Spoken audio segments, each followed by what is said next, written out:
Are there any words to explain what we just witnessed? I don't think so. This is again been one of the craziest games that I have seen in Inter Miami's history, and it seems like it just is coming on a week to week, almost day to day basis. Not even week to week because they've played every 4 days since July 21st. To 1 month in, 1 month and 2 days exactly in, and Messi has not only cemented this club with a trophy, but they are advancing to another final, the U.S. Open Cup final, a competition that's been around for 108, 109 years, and normally is the way to get into the CONCACAF Champions Cup. But with the new and revised Leagues Cup, Miami have done themselves a service and got on there. But what a match it was. It was frustrating. It looked tired at times, or for most of the time, I'll say. And yet again, Messi comes in and saves Inter Miami with two absolutely beautiful passes. Gian with the Ecuadorian jersey is something. Campana. Messi puts the ball on Campana's head twice to tie the game in regulation. It goes to extra time. Kremeshki with a great pass into Martinez, who beats Matt Miazga and slides it past the keeper, his shot past the keeper. Kubo ends up scoring a wonderful goal in the 114th minute or so. Miami didn't really get any other chances leading up to the 120th until the final whistle was blown. Goes to penalties. And yet again, this time it wasn't as dramatic of a penalty shootout as it was against Nashville in the Leagues Cup final, but this one was still pretty dramatic with Benjamin Kremeshki, as we saw against FC Dallas, taking the fifth penalty, probably electing to take the fifth penalty, and he scores it with class to the side netting, beating the keeper. Holy moly. That was kind of a quick rundown. There's so much to get to, but Gian, what are you feeling right now, given everything that's just transpired and given what Messi has seriously given to this team over the course of a month, but now putting them into a second final in 33 days being with the club? I feel really, really good right now. Really good.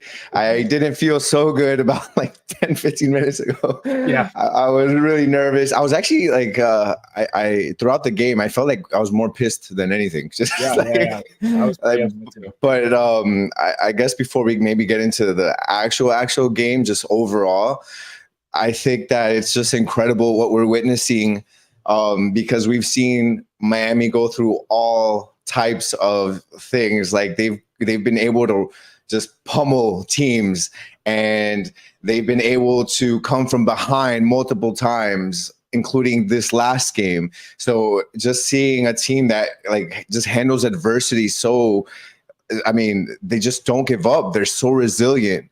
And even like I said, I mean, when we saw us go down, like there's a difference between going down and seeing your team in the game and you're like, okay, you know, it's a tough game, but Inter Miami's playing good. Like, you know, maybe we can claw our way out of this. But when we went down, we were playing terrible. Like I stayed a faithful fan and I watched the game, and I'm like, you know, I always held on to hope, especially with Messi in there, but it was really tough to watch at times. But overall, man, we just keep it going. We took the Leagues Cup. Now we got a final coming up for the U.S. Open Cup. And if you're watching this and you're seeing what Inter Miami is doing, just what they just did with the Leagues Cup, what they just did now against the best team in the league, sitting nice and comfy atop the league. I mean, how do you not look at this team and say, hey, man, we got 12 games left in the league. Like, there's a shot. There's definitely a shot, right?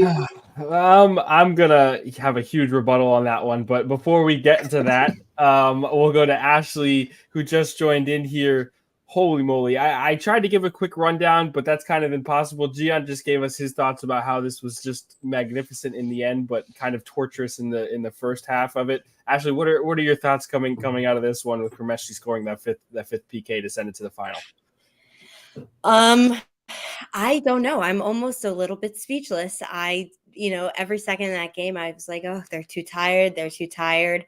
You know, it's the time has come. But Messi's will to win and the will of a champion, it makes itself known. And just like he set up that final ball for Campana and, you know, just setting up the play and having everyone motivated, it worked out again. It's just This team is literally unexplainable. Yeah.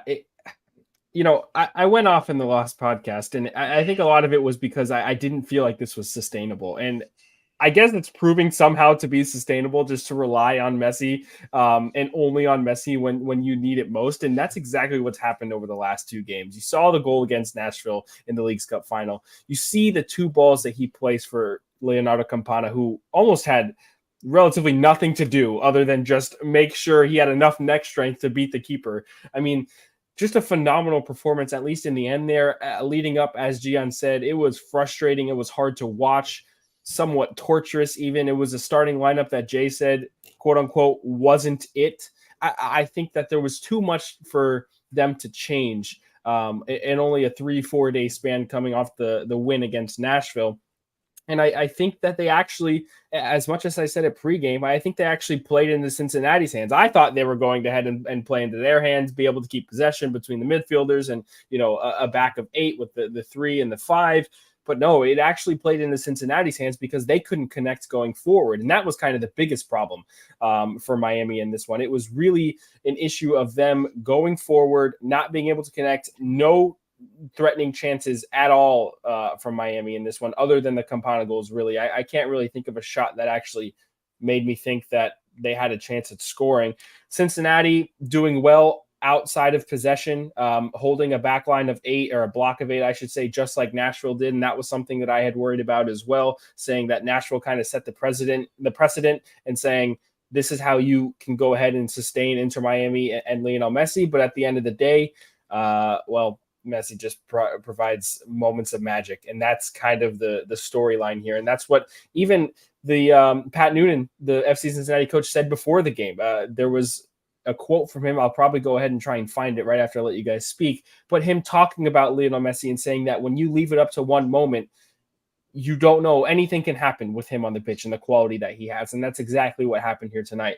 But let's talk about kind of what Campana provided, because I know that this is a topic of discussion, and the connection with Messi is obviously there. They found him in 2 great positions, but overall, this Campana Martinez debate is definitely going to revel on as the season continues. There's 12 games left in MLS. They're going to try and make the MLS playoffs, of course.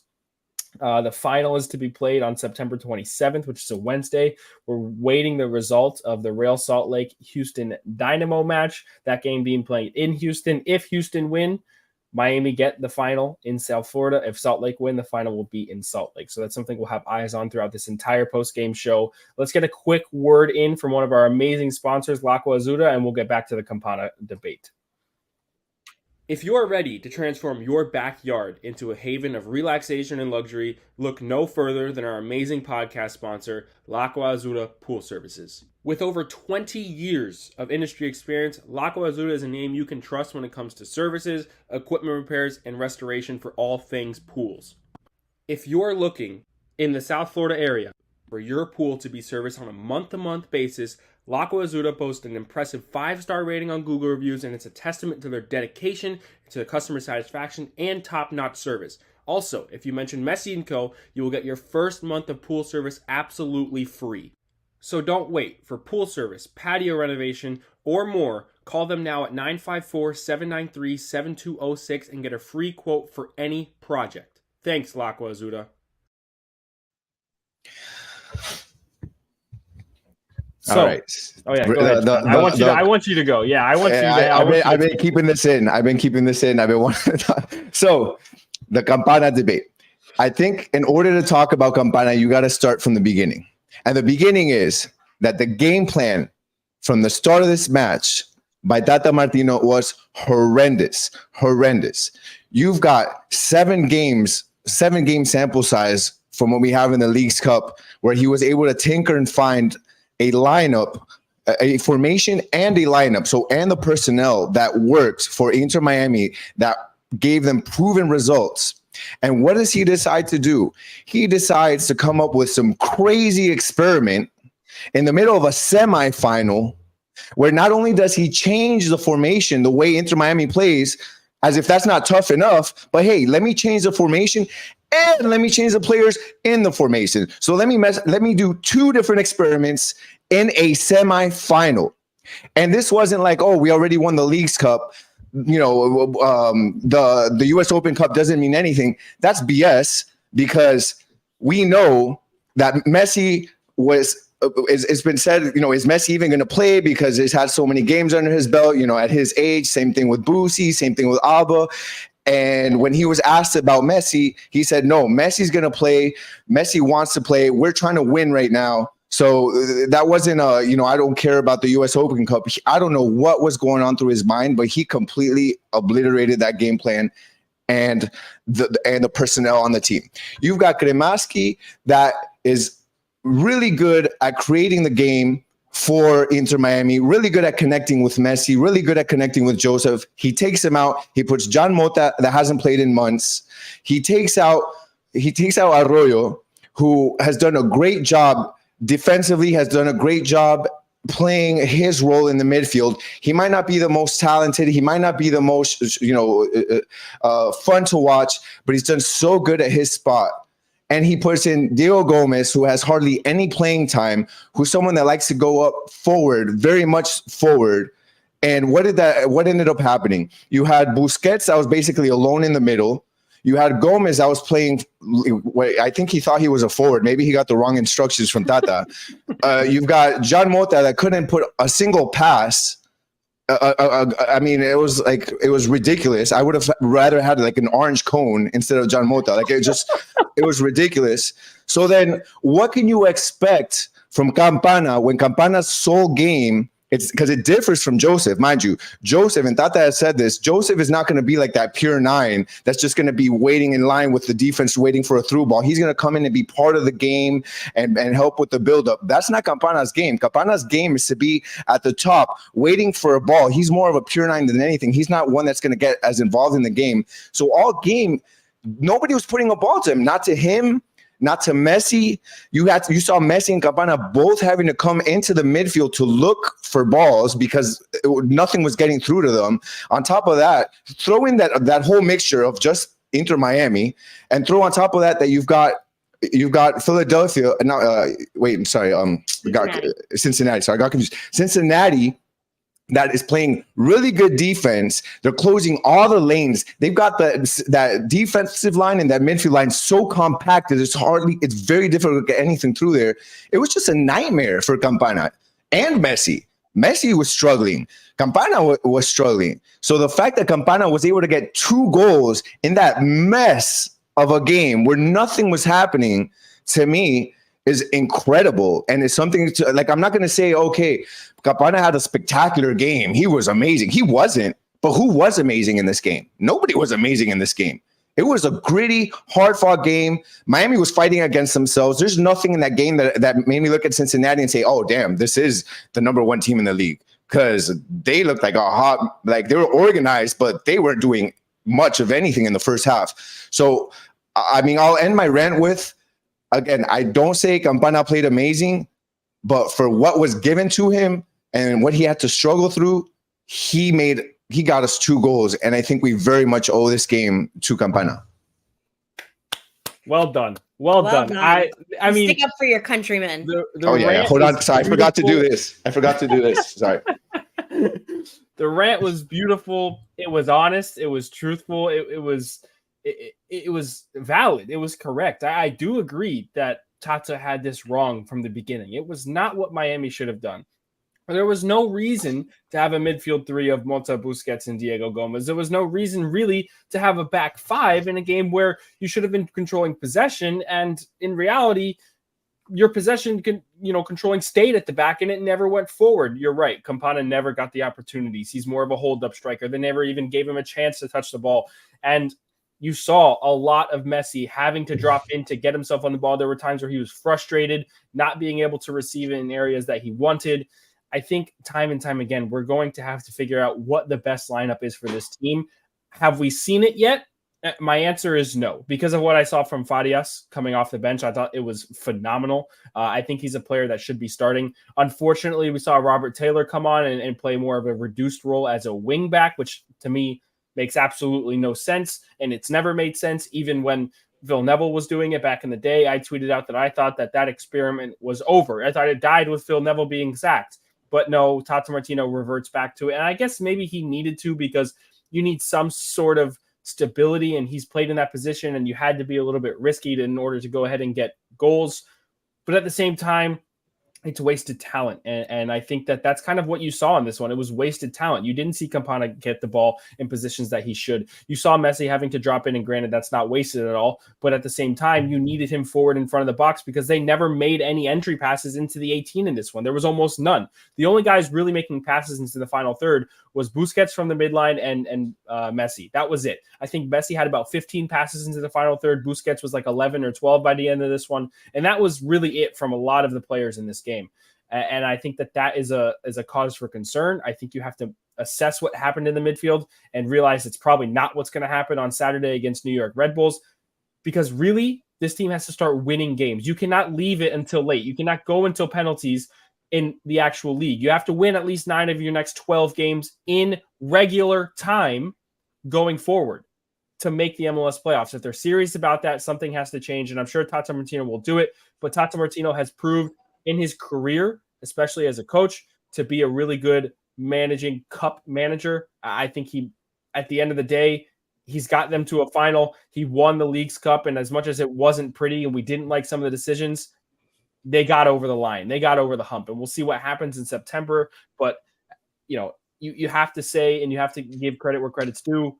A lot of it goes to Messi. Messi putting the ball in Campana's head is just phenomenal, especially the second one. I genuinely don't understand how that pass had that much airtime and dropped in so perfectly to Campana. It doesn't make sense to me. The pass from Kremeshki in extra time to find Martinez and to beat Miazga off the run was also great.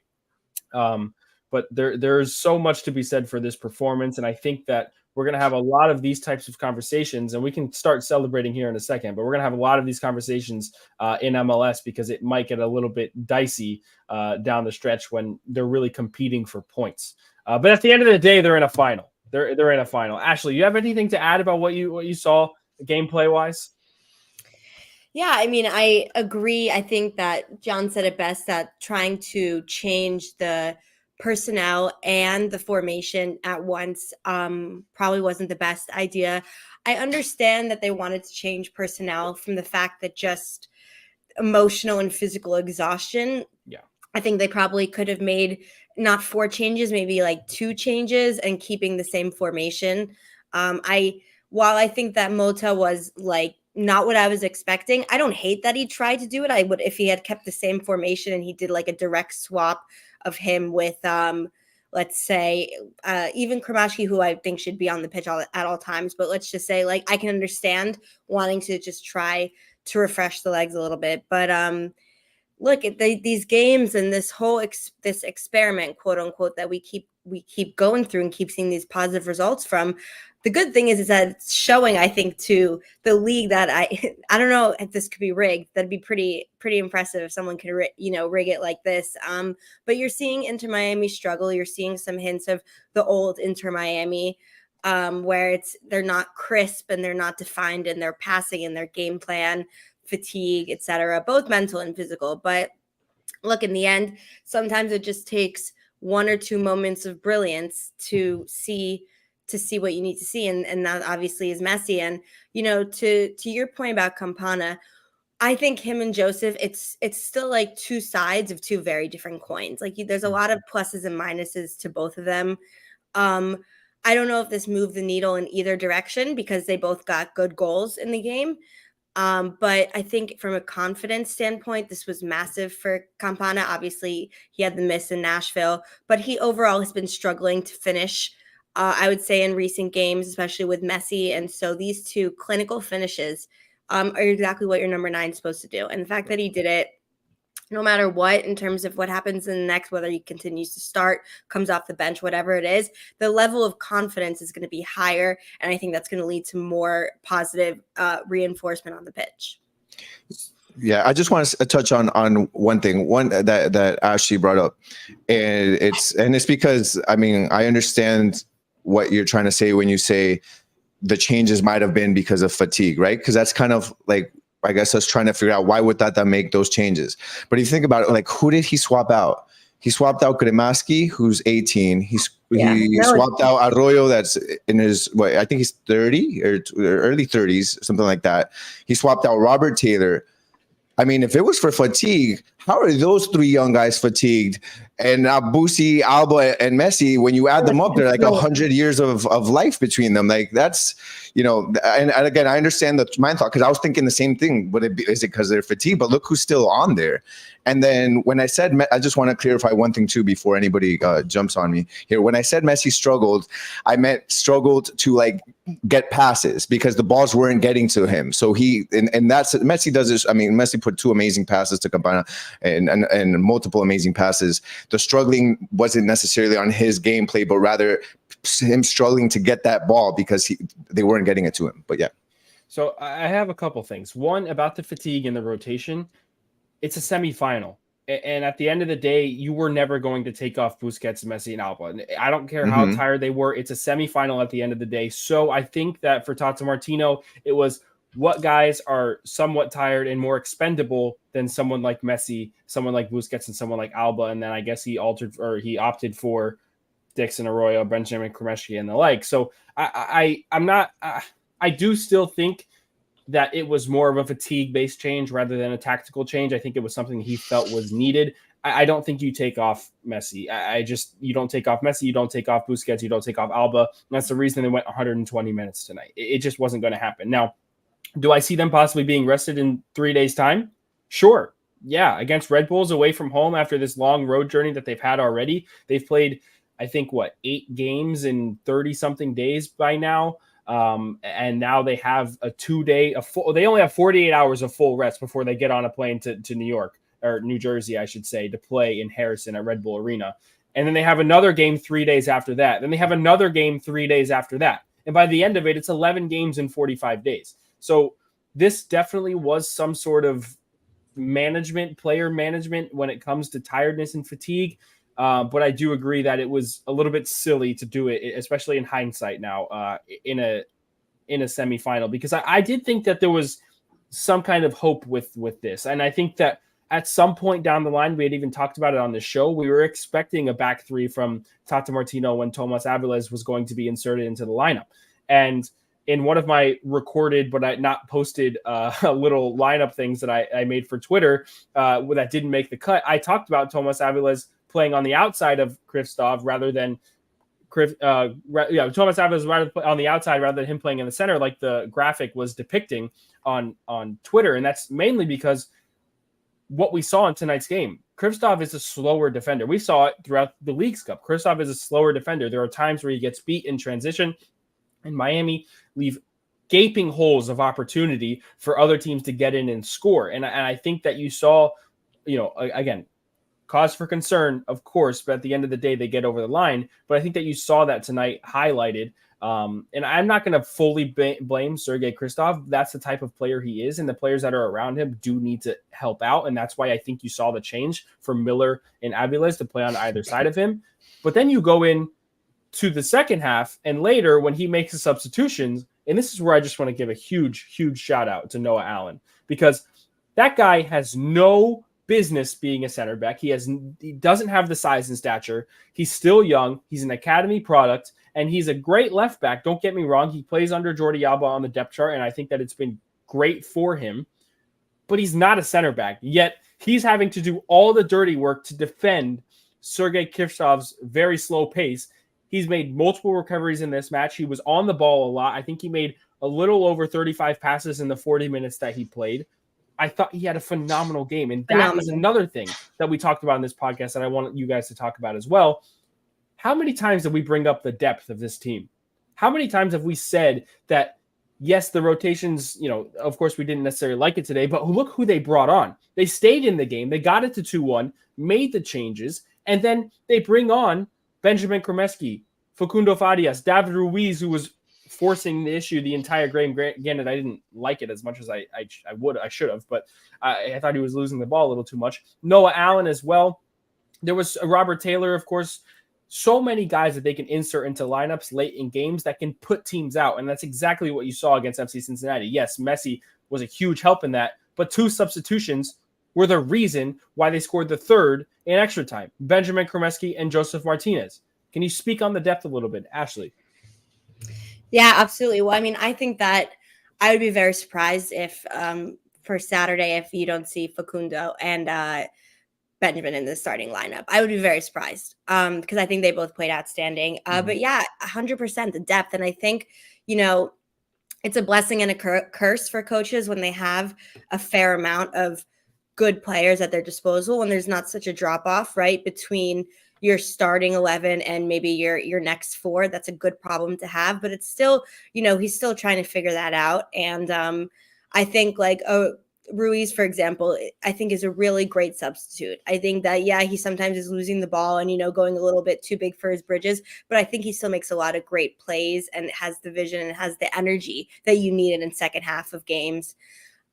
Defensively, I think that there's still work to be done in figuring out if you're going to go with the back 3 or back 4 and who the personnel are, because it's going to be interesting. We're seeing, each game the defense is playing a little different. Some days better than others. There's still definitely the weak part of the team, but it's just a matter of balancing the formation and seeing who's going to start and what's going to happen. I think it's going to be really interesting from a depth standpoint to see what they do with Arroyo, what they do with like Robert Taylor, et cetera, because these players have not necessarily deserved to lose their spot in the starting lineup. But it's, about figuring out your new signings that are coming in, where are they going to fit?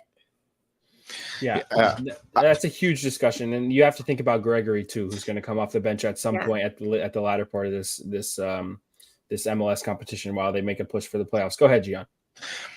No, that you saw as soon as Benja came in, the connection that he has with Joseph, and that was, literally right off the bat with an immediate impact. So I agreed with Ashley. I see them, them starting next game, and obviously Facundo Farias as well. But it's just insane that you almost have like two starting 11s or a starting 11 and half a starting 11 on the bench.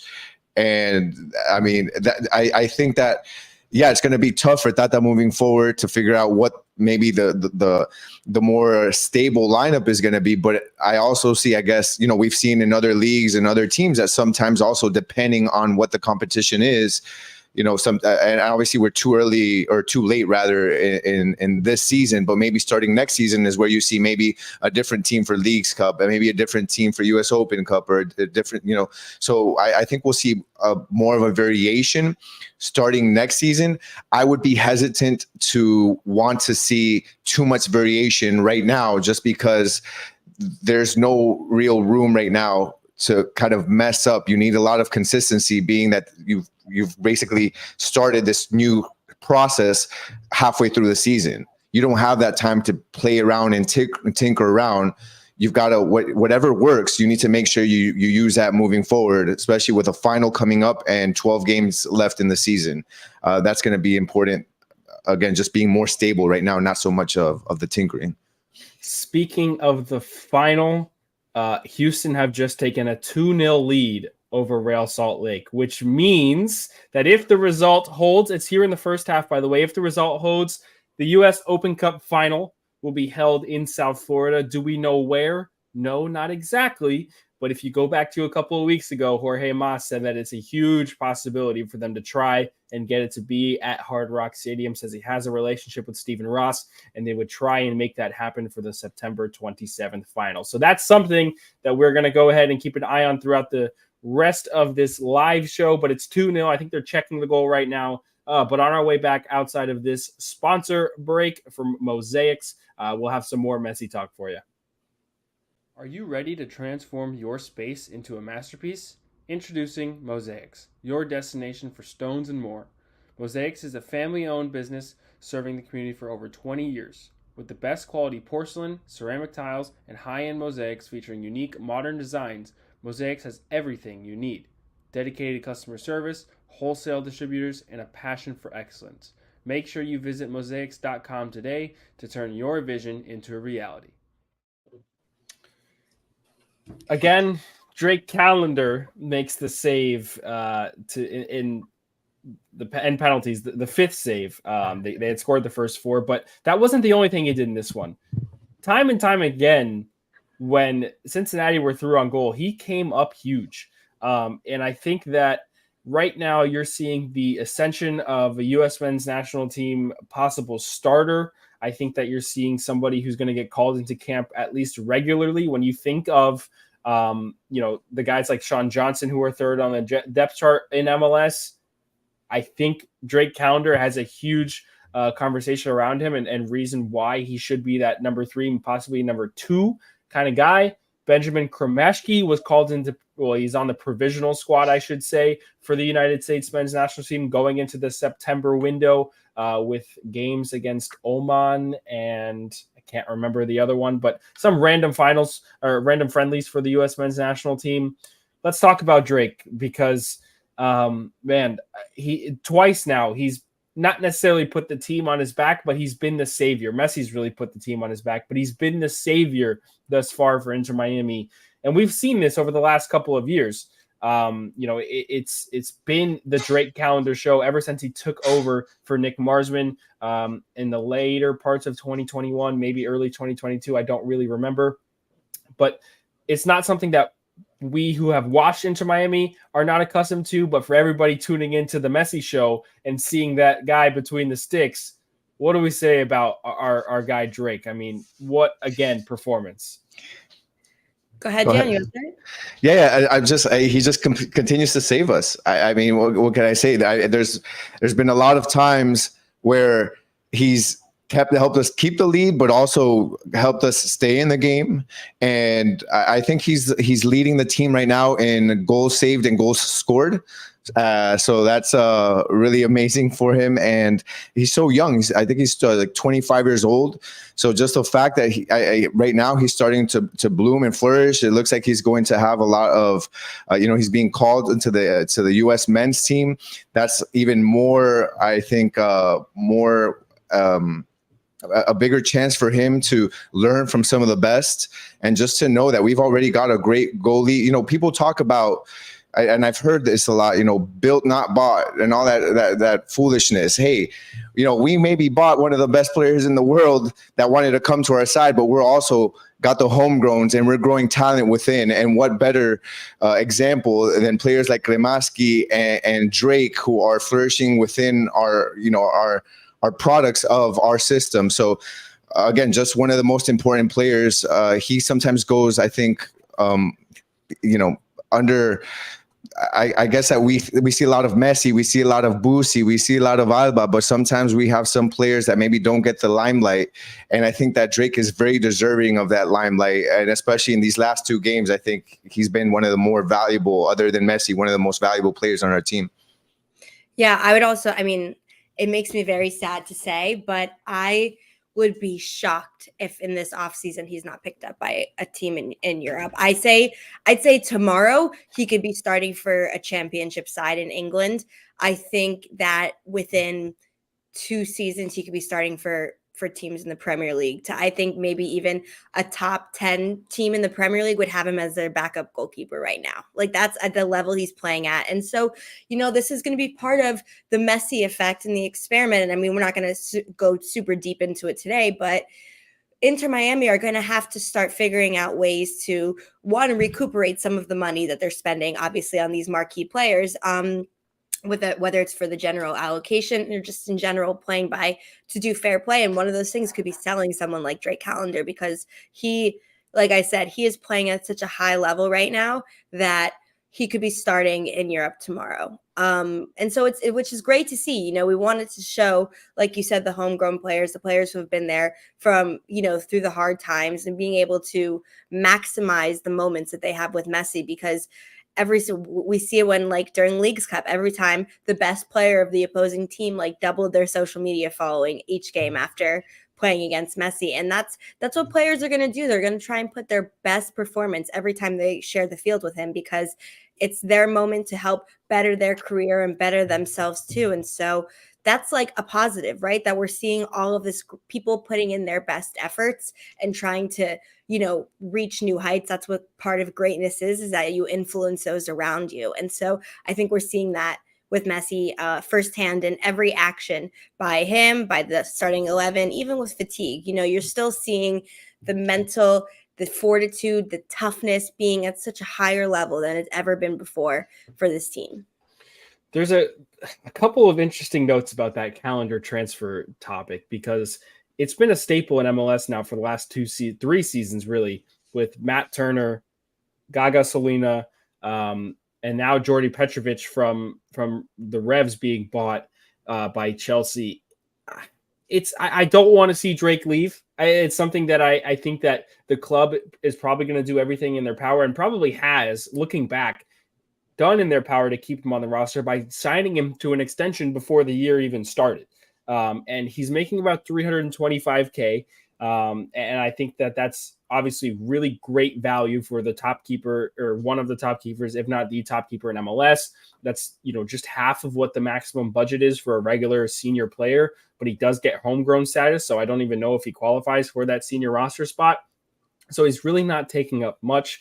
I think that if an offer comes in, something like the Jordi Petrovic deal that just happened with Chelsea for a couple million, you have to think about it. But I would really love for Miami to retain him for as long as possible, or at least see out his deal, because at 28 years old, when it's over, I believe, you're still in your prime as a keeper. So we'll see what happens. We'll see with the whole Messi story, how players are going to feel about coming and going. At Drake's age, he's not 18 like Gaga was, but he is around the same age that Petrovic is right now, at 23, 24, 25, and entering that part of his career. So it's just a very interesting discussion. I'm glad you brought it up. We'll have to have some more talk about it on the pod.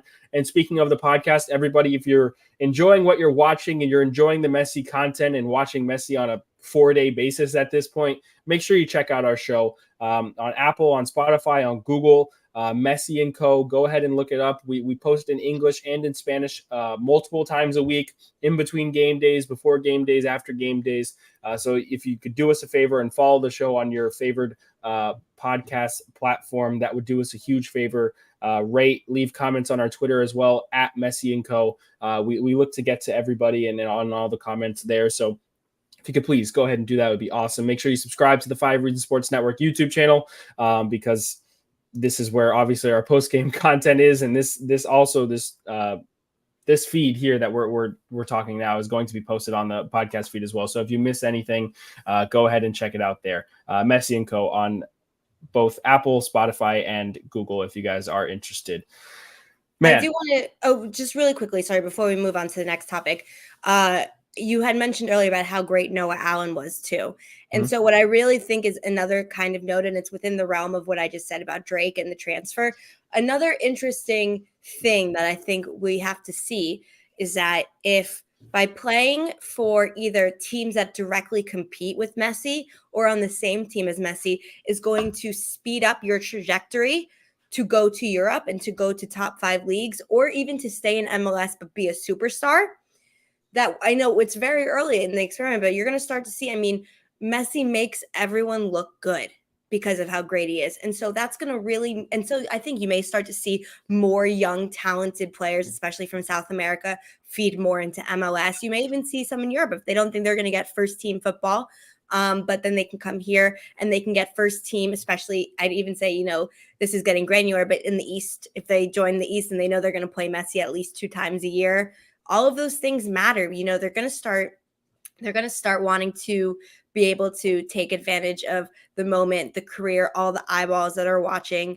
And so, yeah, I just a little note to put out there that it's going to be interesting to see how for both Inter Miami players and players that play against Inter Miami, how is their top talent from young ages going to start filtering into the system, knowing that they may have a higher, quicker chance of getting to Europe. And let's be real, this has already happened. You think of Diego Gomez, you think of Facundo Farias, you think of Tomas Aviles, you think of the homegrowns that Miami have brought up, and probably the inspiration that's, going all throughout the academy right now from all levels and age groups. that is where you have a real discussion about those kinds of players making that jump. MLS was seen for some players as sort of that kind of jump, but it wasn't the surefire one that we're going to experience now with Messi on the roster, as Ashley has just mentioned. Let's talk about one of those young guys, though, Diego Gomez. There are a lot of people here in the comments talking about his performance and kind of where he stands right now in the midfield.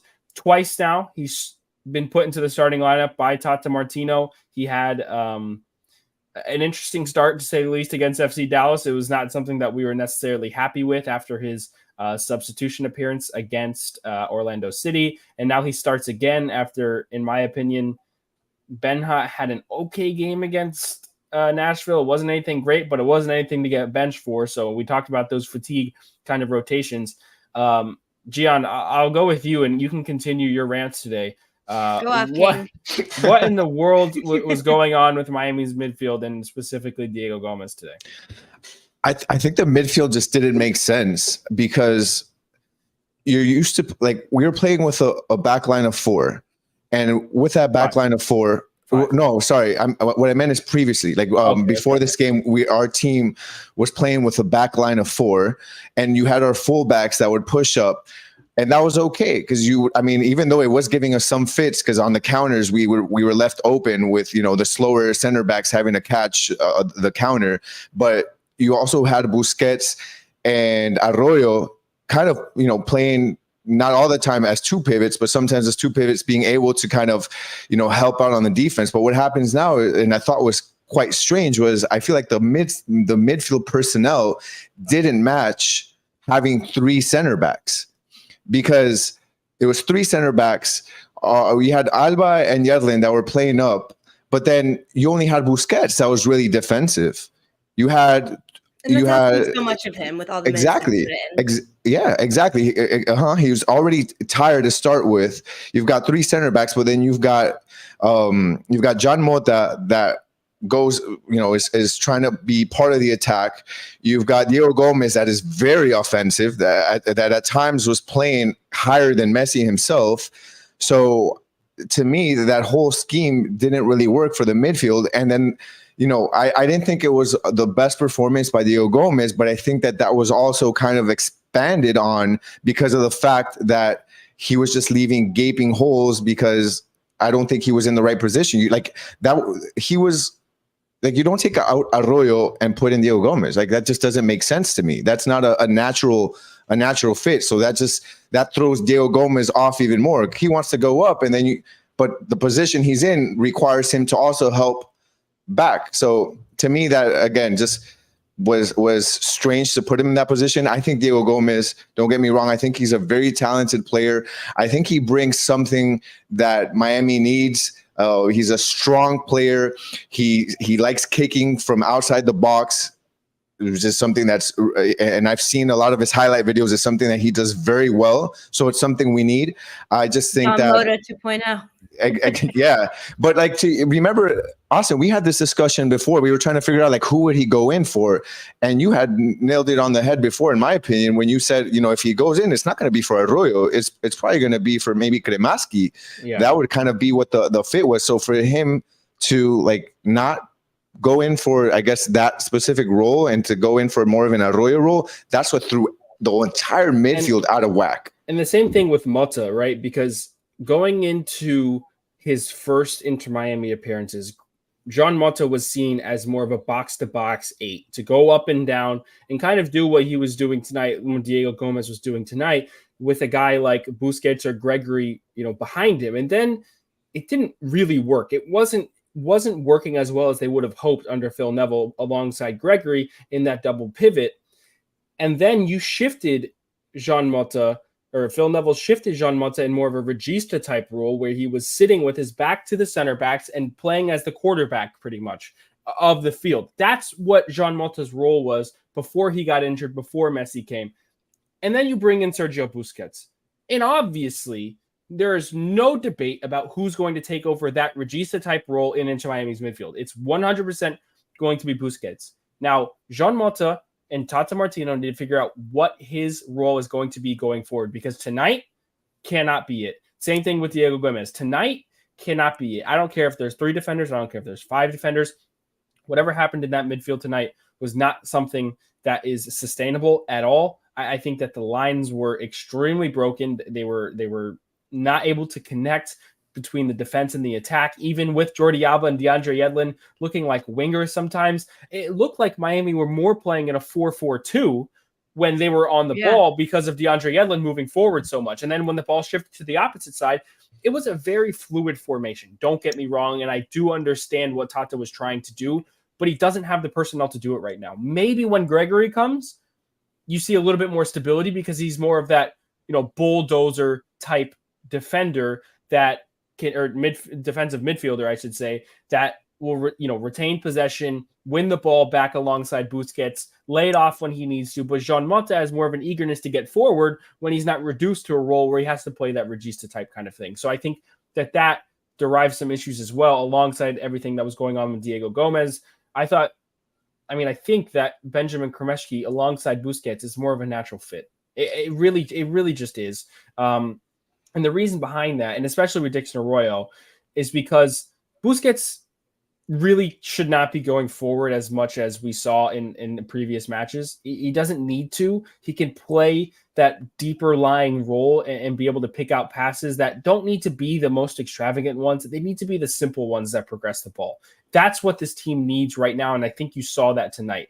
And when you put in a guy like Kremeshki, who can make these darting runs in between, the opposition to find those gaps to receive the ball and make a turn and go forward, that's the kind of player that needs to be playing alongside him. And then when you think about Dixon Arroyo versus Diego Gomez, Dixon Arroyo is going to back up Sergio Busquets no matter what. He is going to back him up. He's going to drop in between defenders. He's going to make sure that he retains possession, wins it back, and builds a block in front of goal that stops the other team from scoring.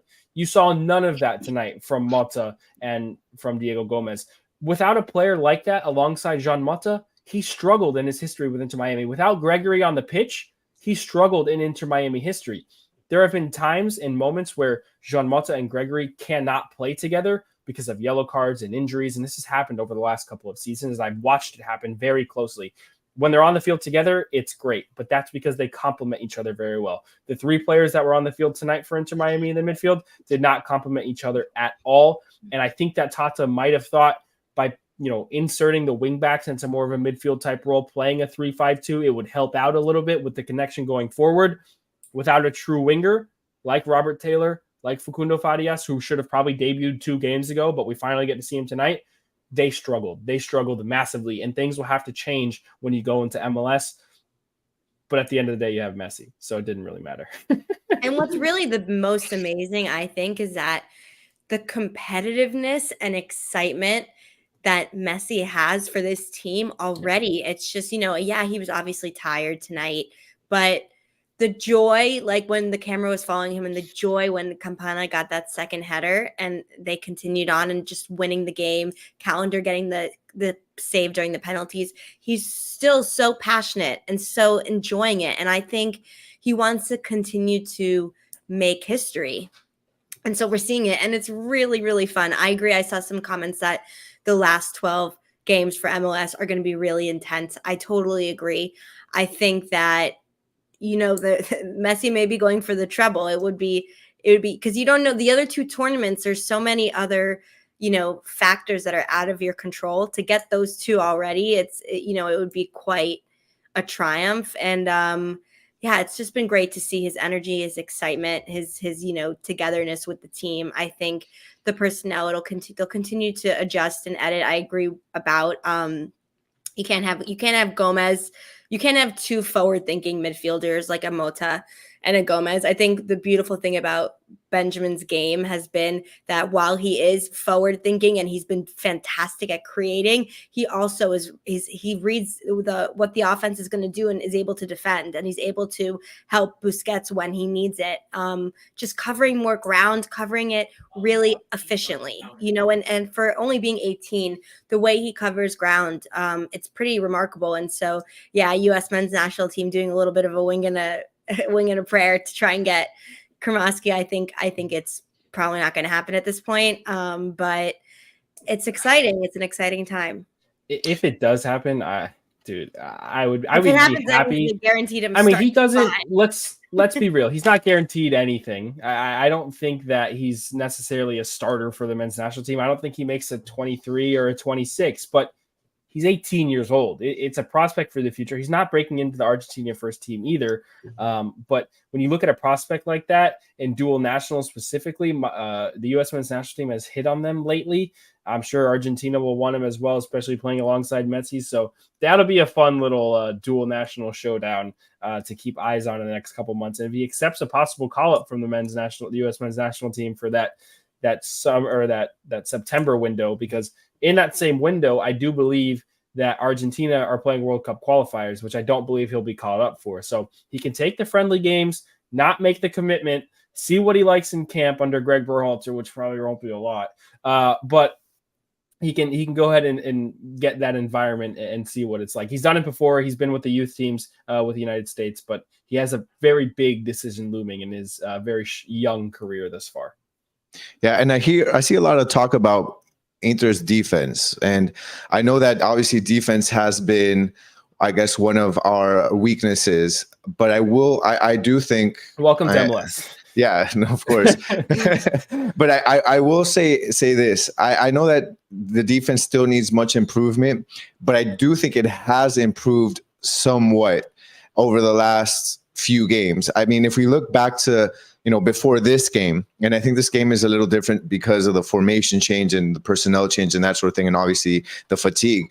But before this, in our last 3 games, I believe we only allowed 2 goals in 3 games.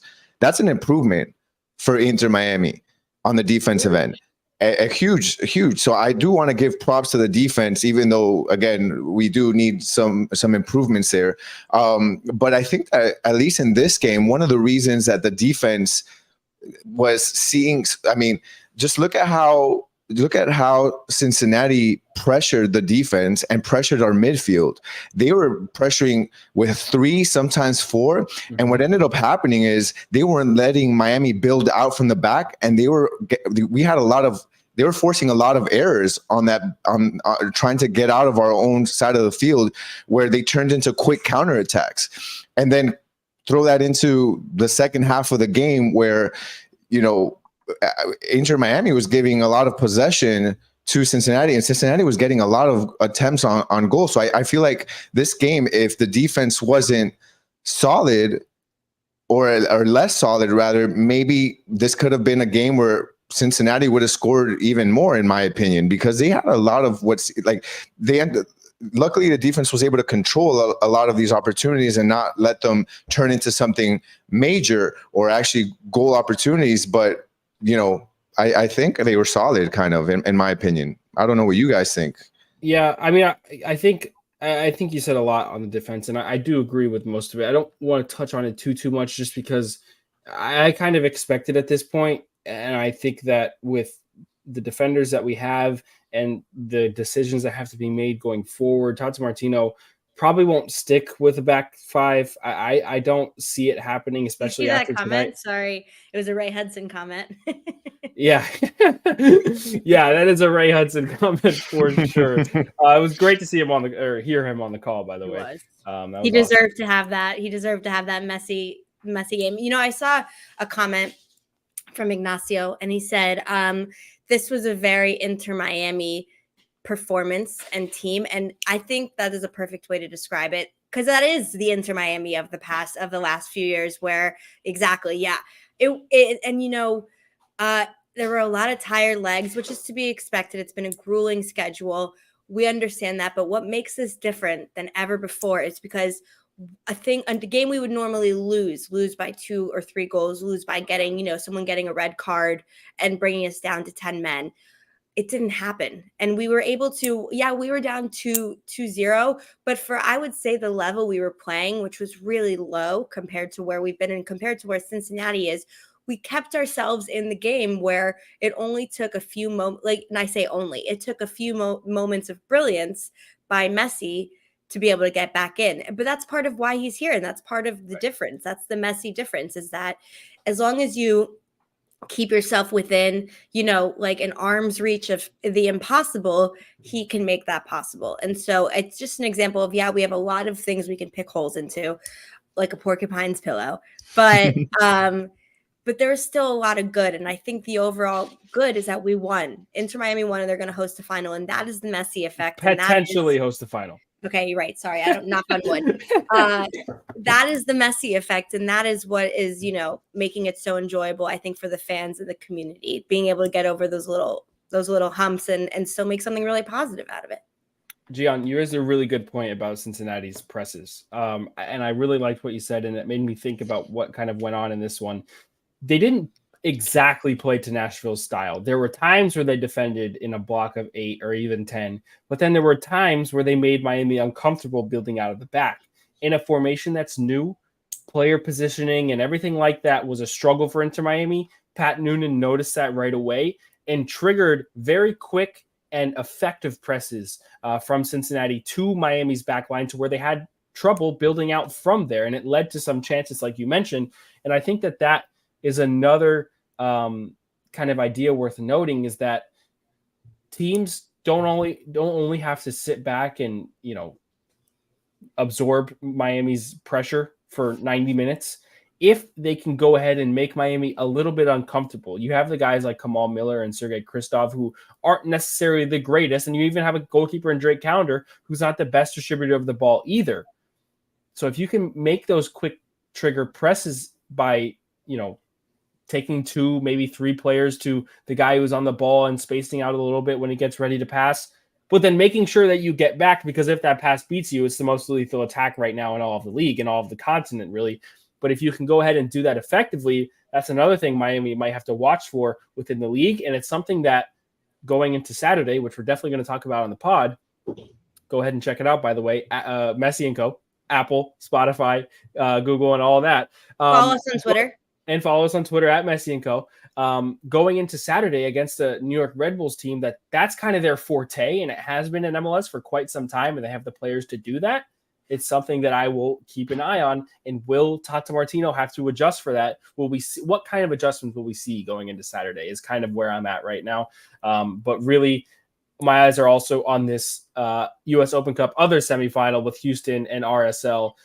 Houston up 1-0. There was a goal taken away. It was 2-0, but a goal taken away of offside later in that first half. Now they're in the 54th minute, and the game has been extremely open. Chances on both ends. I can imagine this one having a crazy finish. If Houston retain this result, which is 1-0, and they win this match, Miami will host the U.S. Open Cup final in the latter part of September in South Florida. There is not an exact location right now, but Jorge Mas has been quoted by saying that they would look for a bigger venue, possibly Hard Rock Stadium, and his relationship with Stephen Ross could make that happen. If RSL come back and score 2 goals at the minimum to beat Houston, the game will be played in Salt Lake.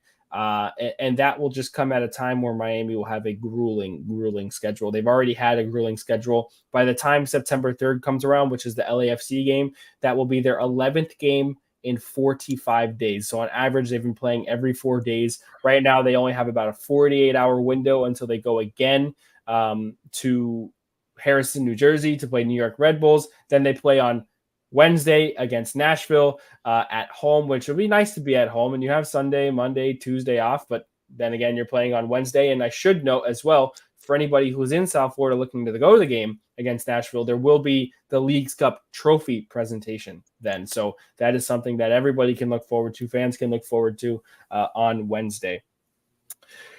Okay, so where are we at? I mean, we've talked about Drake Callender. We've talked about the midfield. We've talked about the Messi heroics. And Gian had that amazing rant on Leonardo Campana, our Ecuadorian king. Where else? What other notes do we have from this one? Anything to add, guys? I just want to thank Pat Noonan on making that Santos substitution, because he is fast for nothing. Oh my goodness. Yeah. Like he missed multiple goals that he should have had.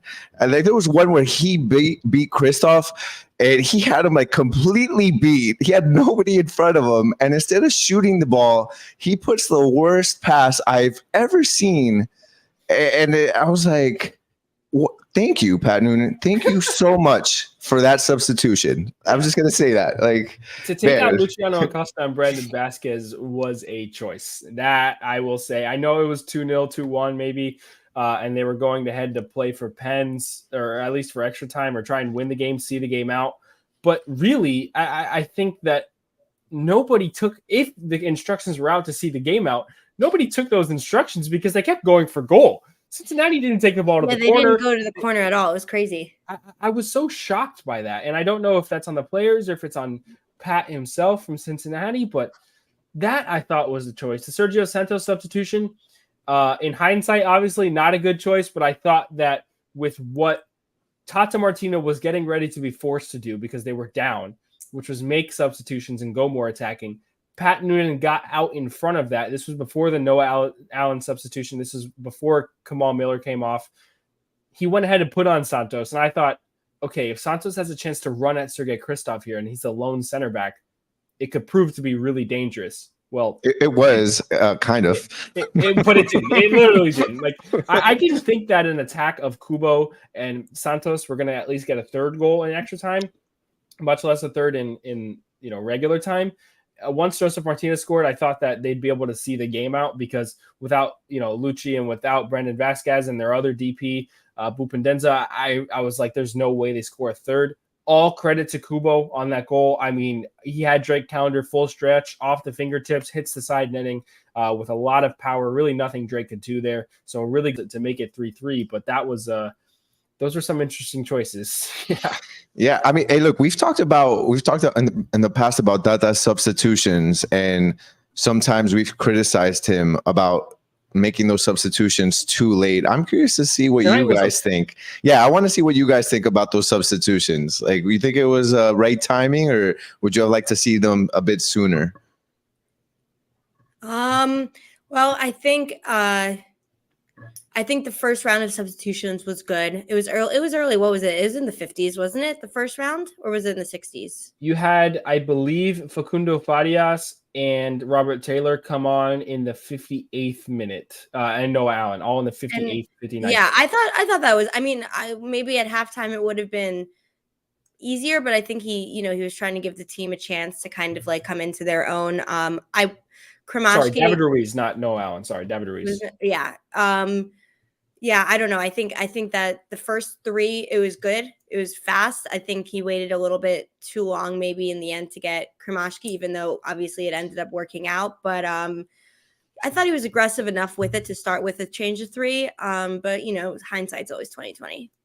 Yeah, for sure. Yeah, I would have liked to see right coming out of halftime. In my opinion, I think that you saw that first half and you're like, we got nothing going for us in this first half. Like, I would have said, again, hindsight is 20/20, like you said. And I don't know what goes through Tata's mind. He's obviously the coach, but I just personally would have liked to have seen that right from the get-go. Like, waste no time. Yeah. All right, we'll leave you guys with this with Ashley. Who gets your man of the match? Before you head out, Ashley, Messi, Campana, or Drake? Hold up before you say anything. Honestly, my man of the match is Campana. He scored the 2 goals. He took his moment. He had, like we said, he had only 2 real chances to score, and he scored on both. He batted 1,000. He did exactly what was asked of him as a number 9, and he did it in the sudden death. Messi could win man of the match every single match, whether he plays or not. But to show that everyone else, I think, is doing their part. Campana did exactly what the number 9 is supposed to do, especially in that formation.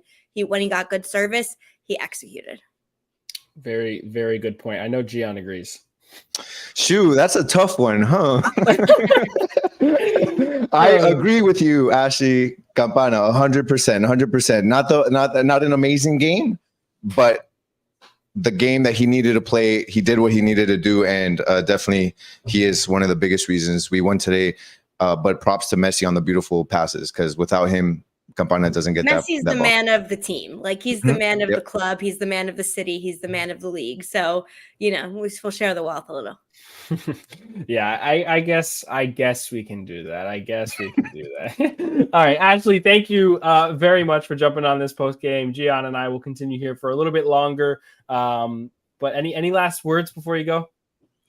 Nothing. Thanks everyone for watching. It's been really awesome. I'm excited for our match preview for Saturday against the Red Bulls, and just seeing what shakes out with the Houston game, if Inter Miami is going to be hosting this final. And just, again, let's keep our eyes on those, on the young players, and on just the value that Messi's bringing to his teammates, and to see how that keeps unfolding. Awesome. All right. Well, thank you, Ashley. And for everybody still watching, we still have some coverage for you. This is a really good analogy that I just saw in the YouTube comments. And I'm a superhero nerd, so this is cool. Messi is Batman, and the battle is to be Robin. Now, if your name is Robert, it makes it a little bit easier. And that's who we saw earlier on in Leagues Cup, Robert Taylor being the Robin. But now Campana scoring twice off of Messi's passes. I mean, listen, I'm going to be honest with you, Gian. I give man of the match to Messi. I think that he gave Campana no work at all. He just put it on his head. And I think that without Messi's presence, those things don't happen. That's kind of where I am with it. Now, did Campana do his job? Of course. Of course Campana did his job. Do I love Leonardo Campana? Of course I do. But I think that I can't share the spotlight for man of the match. It has to go to Messi. Look, I mean, you're acting like this is like the Sandlot, and then this is Benny hitting the ball to Smalls, and Smalls just putting his glove in the air, just waiting for the ball. This is not the same. It's a beautiful ball. Nah. Considering what happened in the first 60 minutes of this game before Campana scored, that's what was going on. Nobody was connecting. Nobody was making things happen except for Lionel Messi when he ultimately puts the free kick in a position that goes right over the third defender, I believe, if I'm not mistaken, and onto Campana's head. Then the pass in the last part of the game, the pass over the top of everybody to Campana at the back post. Now, granted, I guess the positioning is great, and honestly, I've always credited Campana for his positioning. I think that he gets into good positions a lot of the time.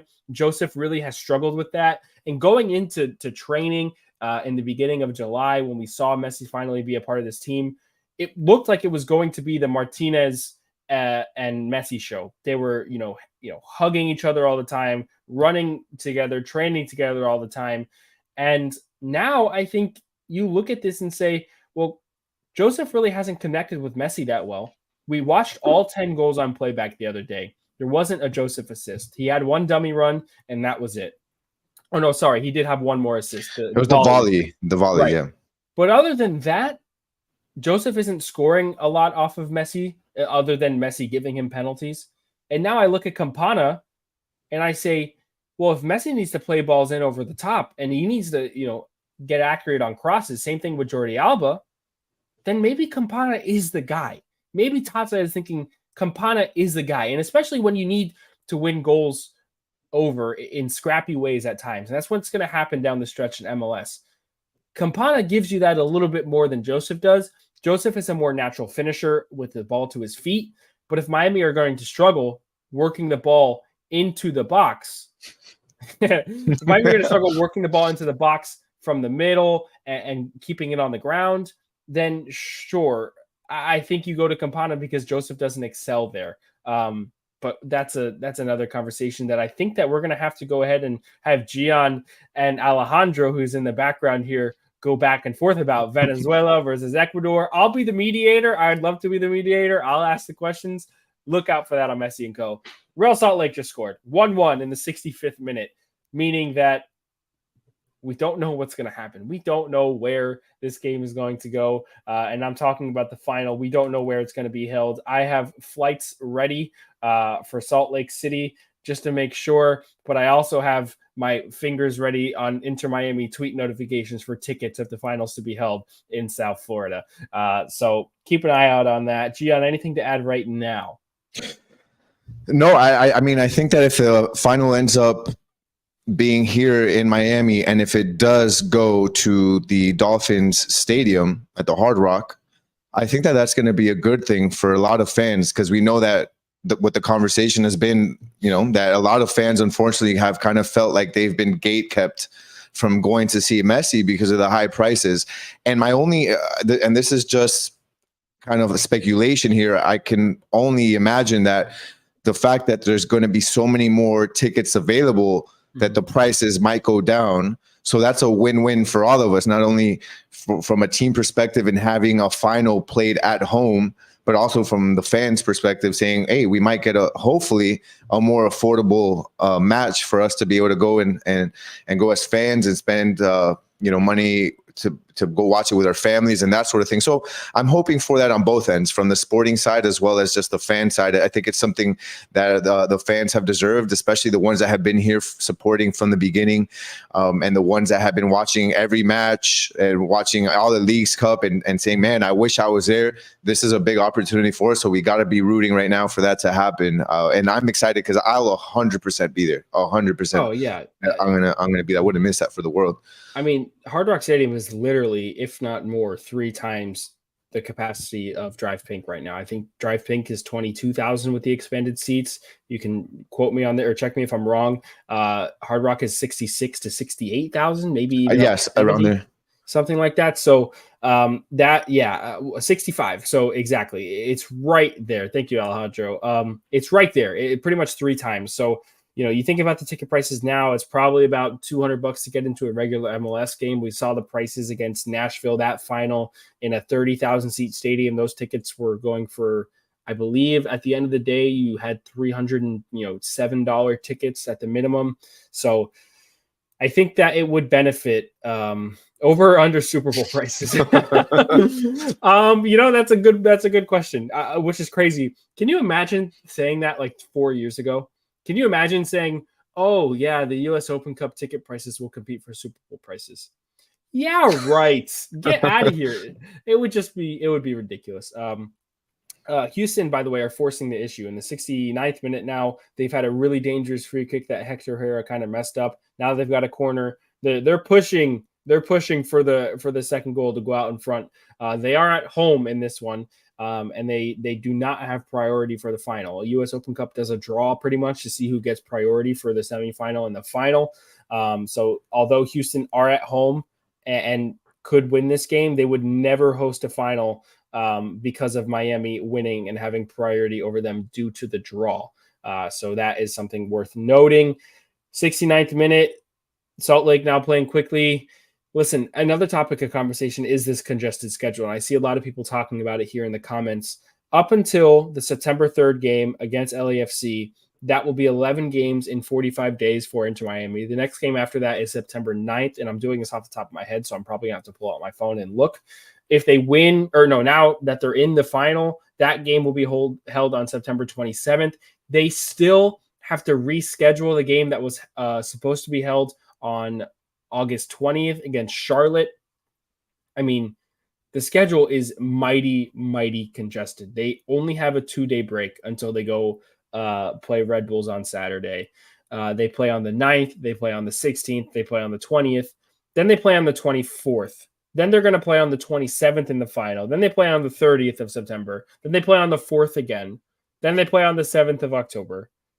All in amidst of a international window that will take place for a lot of the South American qualifiers. I'm not sure if there's a European window, but there will be a U.S. men's national team camp as well in September. These guys are really, really being pushed to the limit. And I think that I have a little bit more hope, Gian, because of what I saw tonight in terms of the substitutions, as we talked about earlier, the depth on this team. I'm not upset with a lot of these guys coming on and playing. Back in the day with Inter Miami, there was no such thing as depth at all. You were calling up second teamers on a week-to-week basis. The Izzy Boatwrights of the world, I guess Schneider Borgelin got a contract, but players like that back in the day who were having to come on and fill in. Even David Ruiz at one point was one of those, coming in from the second team. Noah Allen at the beginning of last season before he got a contract was one of those players.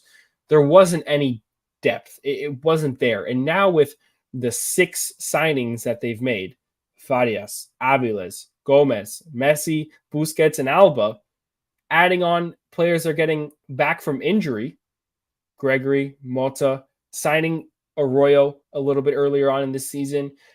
They have guys that Tata Martino will be able to plug and play, but they still are going to have to find out a system that works for all parties and all personnel, because what we saw tonight was not good. So despite a congested schedule, they still have the rotational pieces to plug and play. But I still think, and I think that we all agree here, that Tata Martino has a lot to figure out. Yeah, of course he does. And there's a lot of concern, and we see it in the comments kind of asking about Messi. Messi needs to rest. Messi deserves to rest. And yeah, I mean, he definitely does, especially at his age. But just going back to what Tata said, it's going to be more up to Messi for Messi to ask to rest. And obviously Tata's going to respect that. But as of now, it doesn't look like he's asking for any rest. But just the fact, kind of like you pointed out, we've got a lot of players at our disposal and talented players. Like, it's almost like you're being able to plug and play without really losing a beat here. And you're going to see that now going into the regular season, especially with so many matches within such a small amount of time. You're going to be able to rest certain players. And I think it's also going to depend on, I guess, the talent that you're playing against. Who's on the schedule next? Is it a team that maybe we can rest 3 or 4 of our, or 5 of our starters? Then I think that's when you're going to see Tata make those changes. Maybe you see Messi sit. Maybe Messi for some games won't start, and maybe he'll come in the second half. Although we know that, I mean, usually Messi likes. Yeah, that definitely could happen. It definitely could happen. I'm not sure who is it that we're playing against again. Red Bulls. Red Bulls. How are they on the table right now? They are 2 games. I'm gonna have to look. I'm gonna try to do it without looking. I saw this the other day. I think they have 2 games in hand and are 6 or like 4 or 6 points ahead. So we have 2 games in hand. Yeah, so maybe that's a team that Tata maybe feels like it's a team that maybe we can. All right, you're bringing it up now. Let's see. This is the thing. So yes, they have 2 games. 11 points. Sorry, a lot more than I realized. 11 points ahead, with Miami having 2 games in hand. Okay, but they're not the strongest of teams, though. So it's a team that maybe, you at some point. Now you do, but every game is a must win. So that's why I'm saying, like, from now through the rest of the season, every single game is a must win in this playoff push. So you got to figure out of these games, which ones are the ones that are maybe against the weaker teams. So look, this is a weaker team, maybe. This is, yes, but you have to think about positioning as well. You have another game against Atlanta, who's at the bottom of the table, or in 7th place, I believe. You have another game against Toronto. You have another game against New York City. You have another game against Chicago, and you have another game against Charlotte. Those are all teams that are riding that 7th to 14th spot that eventually you have to go ahead and jump. And so those are the ones I think you actually highlight. Now, granted, this game comes at a really bad time. I think Messi might be rested, maybe coming on in the second half, like we saw against Cruz Azul.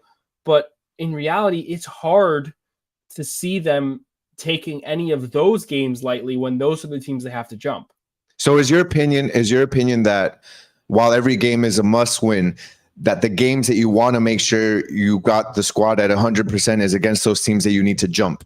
Yes, especially away from home, because you have the home field advantage. In MLS, it's a known thing that if you win your games on the road, you will make the playoffs. That is a key staple in MLS. If you win your games at home and you win games on the road, you're good. Miami will be able to win games at home. I'm confident in that. They've got 6 more. They got 1 against Charlotte, 1 against Sporting Kansas City, 1 against Toronto, 1 against New York, and 1 against Charlotte, something like that. I think that they're able to win those games at home, and we can go ahead and write them off as wins. It's still hard to do. They still have to do the work, but I'm confident in saying that they can win at Drive Pink. The games on the road are where it's going to matter, and the games on the road against teams that are directly ahead of you, fighting for that same playoff spot, which is 9th place in the East, where the Red Bulls are, where Charlotte is. You have another game away at Charlotte as well. Chicago, the game on October 4th. Those are the games that you have to go out and get points in, because if you don't, you lose the chance at what they call a real 6-pointer, where not only do you gain 3 points, but you take away 3 points. Of course, yeah. Team. So that's where I think the importance comes in. And I think really it's hard for me to say that none of these games are important. I don't think that it's an easy job for Tata Martino to say, yeah, we can rest in this one. It doesn't necessarily make sense at all because of the position that they're in. They are 14 points out of a playoff spot with 12 games to go. That is not a feasible kind of jump that they can make. You can't really think about that and say, yeah, I'm confident they're going to do it. But if they do it, they have to do it smart, and they have to be very strategic about who they put out at certain times, because they can't do what they did tonight. They can't do what they did against Nashville. They can't do what they did against Dallas. Those games have to be won within 90 minutes. You don't have a lot of room for error. Yeah, no, I agree with you. I think that they have the personnel to be able to quote unquote rest like their starting players without really losing much. But what's going to be important is to make sure that the personnel that they do inject in order to rest these other players are put in the right positions. I think that's what's most important. Yeah. So like if you're going to take, like you can rest Robert Taylor and put in Facundo Farias. You can rest Kremaski and put in you can put in Gomez for Crema. You can let's see who else. You can take out Alba if you need to rest him. You can put Noah Allen. Like it's picking the right players and using the right formations, because if you do something similar to today where you rested some players but you used the wrong game plan, then that can really cost you, and you're not going to be able to just swap players in and out without, sacrificing a victory or sacrifice. You can also always start other players and then bring in Alba in the second half. You can bring in Taylor in the second half. So again, just monitoring the game. I think that's going to be a big part of it as well, is if you're not playing maybe some of your key players, knowing that you'll be able to either still win or at least keep the game somewhat close, and then knowing that you can throw in Messi or Alba or Busquets or whoever else into the second half, because we've seen that, at least as someone that has followed Tata, especially through Barca, I've seen him do some of that, where he keeps some of those guys on the bench and just really takes it minute by minute and makes those changes when he needs to. But it's definitely a good problem to have too much talent on the bench. So I just think it's going to be interesting. Is he going to do it? Every game is going to be a must win. Is he going to do it like you're saying, which makes a lot of sense? Again, where he's going to be, if it's a team where we can't sacrifice those 6 points, how you put it, then maybe those are the ones he does. If it's maybe a team in first or second place, even though they're still must wins, maybe those are games where he can tinker a little bit more. Yeah, Miami are also, at the end of the day, they can win out and still need a lot of help. And that's where it gets really, really dicey down the stretch. And I think that over time, over the last at least 3 years, the playoff point minimum, especially in ninth place, was at like 45 points. Miami are about 27 points out of that. And that's why I'm thinking they need to win at least 9 of their 12 games. If they win all 12 and get 36 points and puts them up to 54, which still, looking at the table right now, might be tough, because there are other opportunities for those teams that are in those positions now to gain 20 points over the next 12 games. So they will need some help, but they also need to go ahead and help themselves by winning games. There's a lot for them to have to do. And I liked your analysis on Tata and what he's done with Barca. I think that it's important to note this is really an experienced manager who we've seen now for 8 games and has won a trophy, managed that competition, maybe not to our absolute liking, but he got the job done. Absolutely got the job done. And I would say the same thing for this game tonight that we just witnessed. Is his game management. It happened. It happened in a way that put Miami over the line. And that is kind of what we need to see now for the next 12 games. Don't get me wrong. Cup competitions are extremely different, especially in knockout rounds, than league play. And I think that Miami really need to treat these MLS games coming up like knockout competitions. It's going to be hard to do. They're not going to have a lot of rest. And I don't want anybody to fault Inter Miami and Messi for not making the playoffs, because this was not their doing.